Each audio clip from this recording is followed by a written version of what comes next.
Welcome to the podcast of MotorWeek, television's original automotive magazine.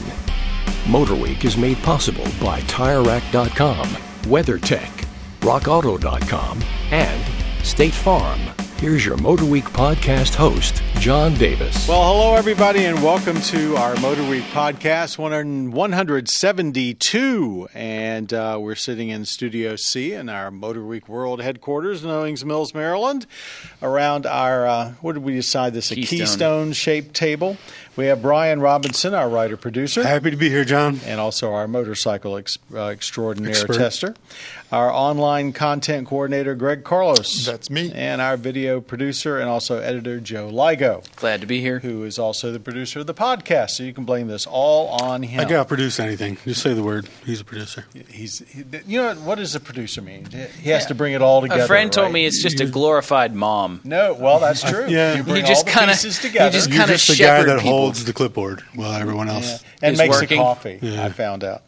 Anyway, we have a lightning round, a viewer question, rant and raves, all of the normal features that we have on our podcast, but we're going to start off with some vehicles that have been around our shop of lately. The 2018 Audi A5 S-Line and also S5 Sportback. And who would like to dive in first? These are actually two very, very different cars. I have to gush a little bit. I took the A5 S-Line for a weekend, and that's only a 4-cylinder. That thing was a blast to drive, to just really get on a straight, flat road, just get on it.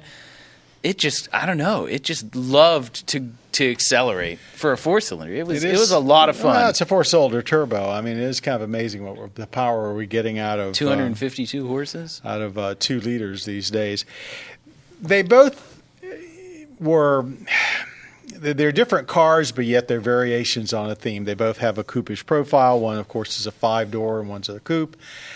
It's interesting how we have bastardized the meaning of coupe, I guess. No, I'm with you on that. Yeah, just like a coupe's not a coupe anymore. And they call it a coupe, and it's a 5-door hatch kind of thing. Yeah, exactly. I agree with you there. But I think that the A7 pulls it off better than the A5 does.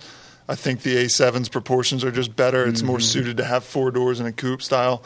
The A5 didn't really do it for me. They call it the Sportback. But I do enjoy having 4 doors.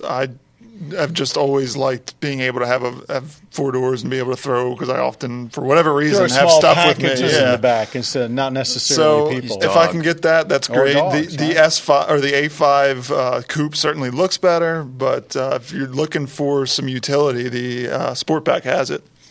Yeah, the A4 was our luxury sedan of the year, or sports sedan, which was, I guess, sports sedan. Sports sedan. Yeah, sports sedan. And, these are just variations on that theme. The true coupe, which I thought looked pretty good. It was a good looking and then the Sportback, which we previously didn't get here in the U.S., so this is the first time that we've gotten the 5-door hatch here in the U.S.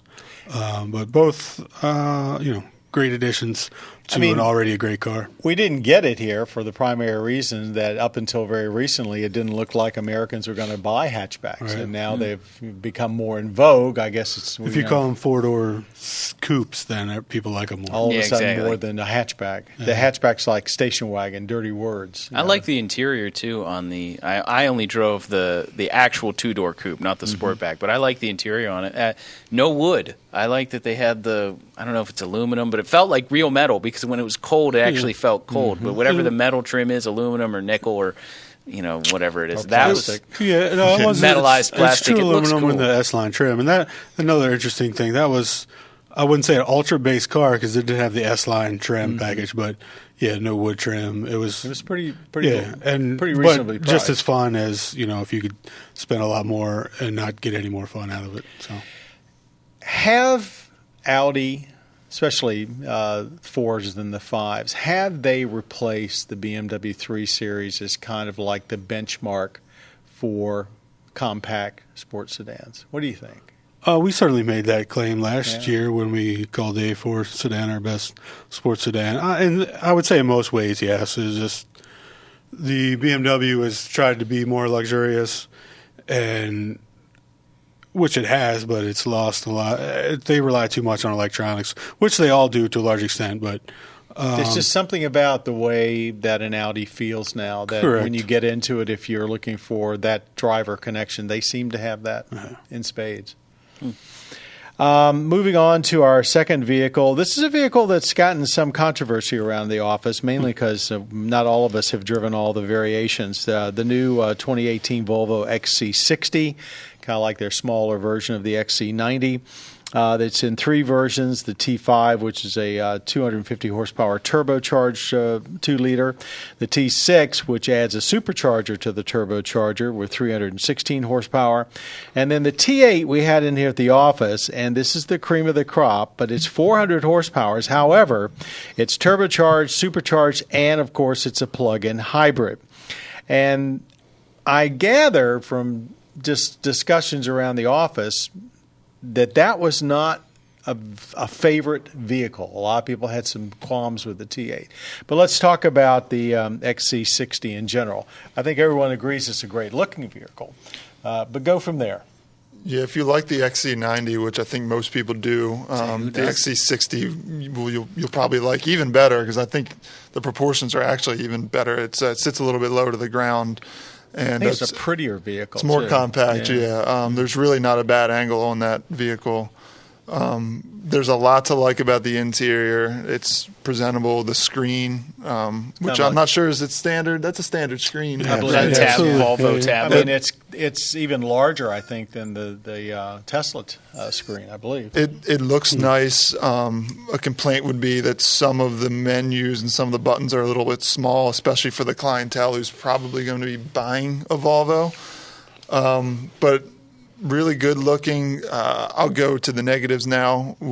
The shifter was one of the worst. The E-shifter was terrible. Yeah. So not only, and most of them, and maybe I was using it wrong, if you hold it back or forward longer, if you hold it forward, you go into reverse. Mm-hmm. If you hold it back, you go into drive. This one required you to double tap. Yep, it did. Which it was is annoying. Really, really annoying, and that's just bad. I can't defend it in any way. I ended up in neutral more times than absolutely, because you just forget about it, and I'm sure once you drive it for a while, you get used to it. It seems like all these companies just fired their ergonomics people. Like I just don't see the point. It doesn't seem like there's an ergonomics engineer in sight when it comes to e-shifters. I really don't think so. And more specifically on ours was the plug-in hybrid. It's great, and I love the fact that they're going plug-in, but they need to sort out their braking system because it's basically impossible to come to a smooth stop with the brakes as they grabby. are. Yeah.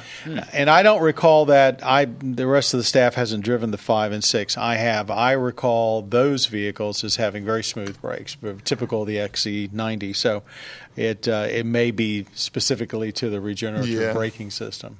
But I think they've got another gangbusters on their hit, and they're also pricing it very, very competitively. We've had a couple of people write us and tell us what they've been able to buy XC60s at, and they're really astounding. It's like they're certainly not luxury car prices, way under that. So made in China.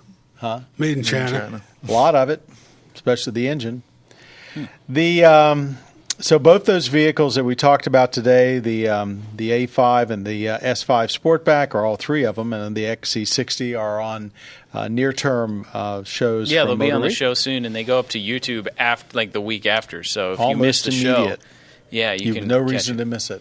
No excuses. Also, you can watch full episodes of MotorWeek on the pbs.org/MotorWeek site. But, Joe, you've got something special coming up in a show. This is an outgrowth of something that Joe has a passion for, and that is old muscle cars, in many cases, cars that have been forgotten. So we're running the first of a new historical segment called Muscle Car Memories, in which Joe is not only the producer, but he's also the voice. So why don't you tell us what people are going to see on this first episode? Right. So this was something John and I kind of came up with called Muscle Car Memories, and we wanted to focus on muscle cars that aren't already done to death. So we kind of said from the beginning. No GTOs. Right. We said, no Boss Mustangs. Right. Let's hold off on the well-known ones and focus on some lesser-known stuff. And what better way to start than with a 1969 American Motors AMX, a two-seat muscle car. Two-seat. And a little bit bizarre, but a lot of fun to drive and a pretty fascinating history behind it. So the first segment is a combination of driving impressions and history of the car, and even some pricing information for somebody who might want to go out and buy one. So hopefully, is it on your wish list? Yeah, I mean, if I was one of those guys that had a shed full of like 20 cars, it'd probably be one of the 20. We have to tell everybody what you drive. Well, sure. See, I can't afford an AMX on my salary, but I did buy Is that a plea? Yeah, really. I did buy an AMC Ambassador, which and is then a took big, the rear seats out. So yeah.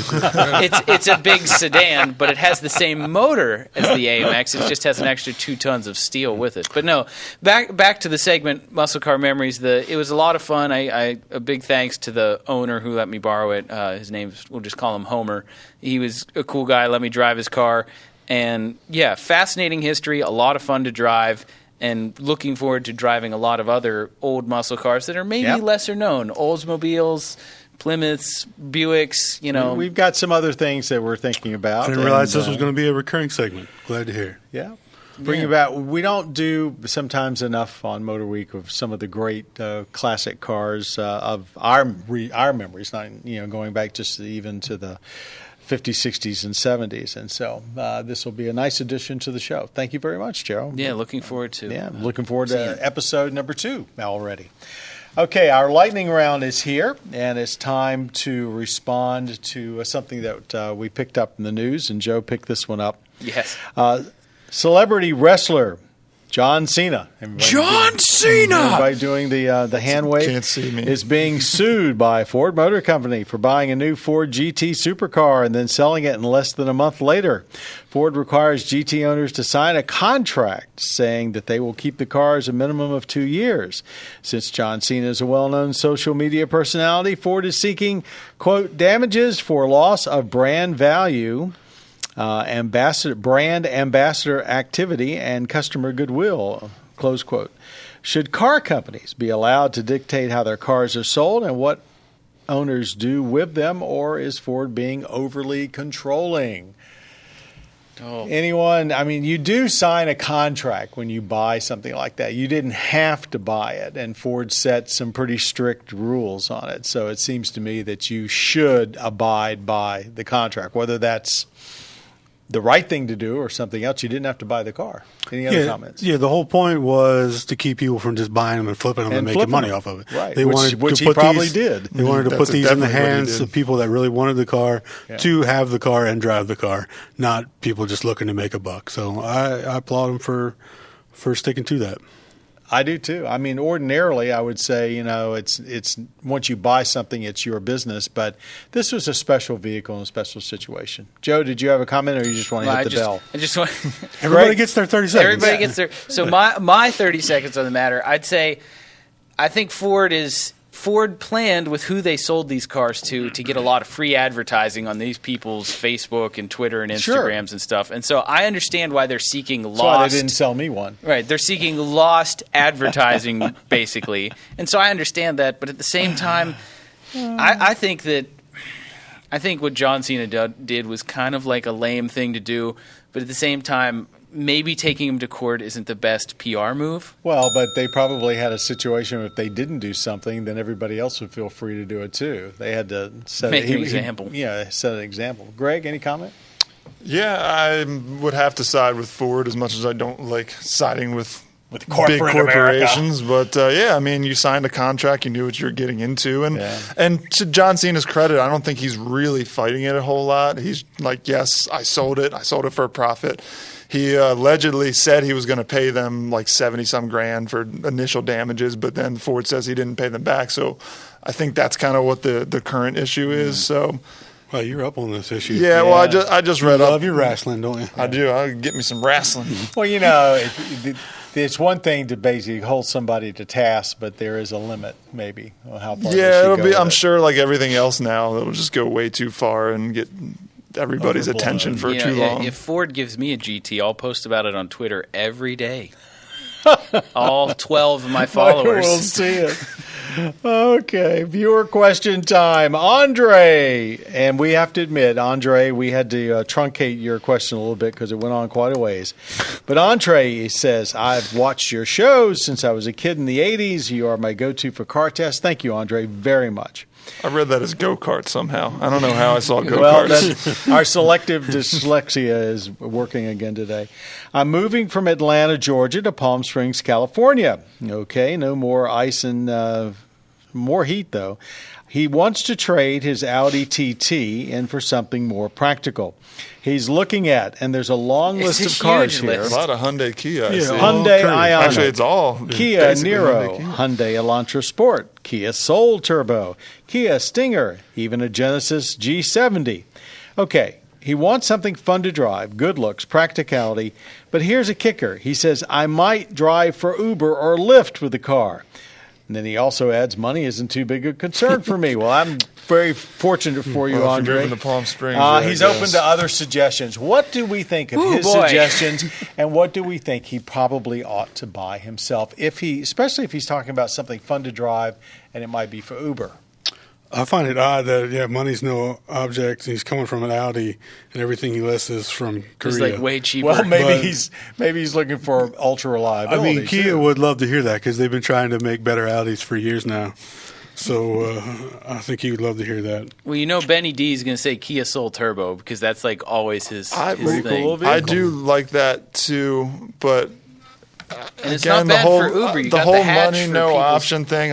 Everything's going through my mind right now. Let's just say let's keep it to these.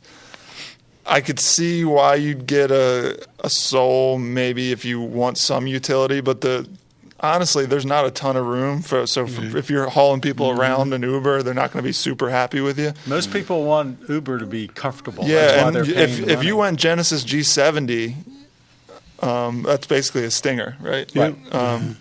You might even be able to get into Uber Black territory and pull in some higher fares. I'm not totally sure how that all works. Never driven Uber. But that would certainly if you have a keep luxury some car, customers happy. you're allowed to choose your customers. And that actually brings up a very important point. He's moving to Palm Springs. Most people that live in Palm Springs are fairly well off, and if they're not fairly well off, they like to pretend that they are. Why don't you look at something else, something unusual, something that makes you stand out as a driver? Not a Tesla. Do not buy a Tesla because they're like Camrys in California. Well, the one that strikes me that he should consider is the Alfa Romeo Stelvio. Something unusual, a good-looking vehicle. It's an Alfa Romeo. It, on the other hand, is a practical utility with a big hatch and a decent cargo area in the back. Admittedly, it's not the roomiest in the second row seat, but it's okay. If you're just hauling people around for 15-minute trips, you could It probably certainly something gives off, like that. It gives off a premium vibe from the outside too, and that's what that's a pretty big deal for people in Palm Springs rolling up to, I don't know, wherever they're going. They want to look good. What if he's Ubering? What about some kind of like Lexus hybrid? RX hybrid or I think ES they'd be hybrid or something fine like that. choices. Probably pretty common out there. I was trying to give him something that would be unusual, but I mean, definitely, if I was calling an Uber and he showed up in a Lexus, I'd say okay, especially if it's Uber Black. Right, I'm getting my money's worth. Andre, I hope that helps. All of your choices were actually pretty good ones. If you want us, in my opinion, of the ones you said, I'd be looking at something like the Kia Stinger or the Genesis G70 of your particular list, just to make a good impression if you're going to be an Uber driver. And thanks for all the great comments about the show. It's loyal viewers like you that keep us on the air. Rant and raves, folks, before we close out this edition of our MotorWeek podcast. Anything that has struck you lately that you want to talk about, good or bad, in the automotive world? I was going to say, I haven't heard much talk around the office about the Tesla press event from a couple weeks ago. Good or bad. Because we weren't there? Or? Well, no, just that, everybody seems to have an opinion on it. There's been actually several. Are you talking about the sports car? I'm talking about the semi-truck and the Roadster event that they did. And I was surprised by almost the non-reaction from my coworkers. But, everybody knows I'm a Tesla fan. Well, so why that's don't not you really why don't you tell us what you thought about it? then I'll tell you what I thought. The vehicles are really cool, but I can't help but feel like they were just doing it to like boost stock prices and distract from how bad they're. Doesn't sound like Tesla at all. Yeah, exactly. I was gonna say I think it's a sleight of hand to distract how far behind they are with the Model 3. Anybody that knows anything about Tesla knows that their first car was a Roadster. It was based on a Lotus, and they did it, and we tested it, and we liked the car, and so it's like, okay, so now you're going to do an exotic car. Basically, that's what the $250,000 is for. Okay, but right now you're having trouble building your mass production car. I wonder if you shouldn't be concentrating more on that. As far as the Semi, there's a lot of work being done by the trucking industry with all-electric semis. They sound like a great idea until you start loading up, 20, 30, 40, 50,000 pounds of cargo and trying to struggle it around, because in that case it's going to take an awful lot of batteries. And you wonder, here's a fellow that's basically been doing light-duty vehicles, and the trucking industry has been working very hard on this. He might have had a magic bullet when it came for cars, but I'm wondering if he's not actually trying to overreach when it comes to tractor trailers. But having said that, it's very difficult to doubt anything that Elon Musk sets his mind to. But yeah, I think it was a little bit of diversion away from his current problems. I think the company's going to get indigestion. They need to focus on one thing at a time. What's your opinion of what's going on now with the Model 3? Does anybody think that it's really dire? Do they think he's going to pull it off? Or what? You're the Tesla expert. What do you think? I think it's a case of just that they're trying to do too much, and they need to. The thing that Tesla's great at is designing really cool futuristic cars. They're not great at manufacturing. Well, but the Model S and the Model X are excellently built. I mean, we've all been shocked at, as the rest of the press has, about how good those cars are. Granted, they're six-figure automobiles in many cases. Yeah, I just think it's it comes back to, like I said, that indigestion thing. I just think they're going to choke on too much opportunity. I would say focus, and get your production up. Then devote resources to these newer projects. I think 6 months from now, if he's able to actually start churning out Model 3s in a decent number and start satisfying the many hundreds of thousands, isn't it, people that put 400,000 plus. I think everybody will be ready to talk about some of the other aspects he's got. Right. And I guess since I've been a doubter on his automotive efforts from the beginning, and now I've become like, wow, he's a pretty amazing guy. Yeah. I think he'll do it. I think it's going to take a little bit longer than he predicted, which is typical for him. And it's not like any of us want him to fail. Or no. At least, I'm speaking for myself absolutely mostly, not. But I'm assuming the rest of you guys there are don't a lot want of people out fail. there that probably do, but I don't think an auto enthusiast can be among that. So good luck, Mr. Tesla. Let's get the Model 3 right. And, I knew you would have a strong opinion on it, John, so that's why I was glad I could open that I can thought of I've been worms. very wishy-washy myself. I've been, not the strongest advocate, but not a big detractor either. And that kind of brings to a close the traction that we have for this MotorWeek podcast number 172. I want to thank Brian Robinson, Greg Carlos, and Joe Ligo for all of their support and input today, for the lively show that we produced, and for audio engineer Jim Bigwood making sure that it gets out to everybody that is listening. And by the way, our MotorWeek podcast is also available for you to view. Our podcast creator, Bob Mixter, is the one responsible for getting this whole thing off the ground, and we thank Bob as well. To all of you, you can watch our weekly editions of MotorWeek on most public television stations. Go to our MotorWeek website, motorweek.org, for information as to where, and also daily news updates and the first impressions from most of the new models that we drive. And you can also watch our show beginning every Tuesday night with a new episode on the Velocity Cable channel. To all of our advertisers, thank you as well. Till next time, I'm John Davis. Thanks for watching and just simply being a part of MotorWeek. You've been listening to the podcast of MotorWeek, television's original automotive magazine. MotorWeek is made possible by TireRack.com, WeatherTech, RockAuto.com, and State Farm. For additional information on podcasts, videos, and showtimes, visit our website at motorweek.org.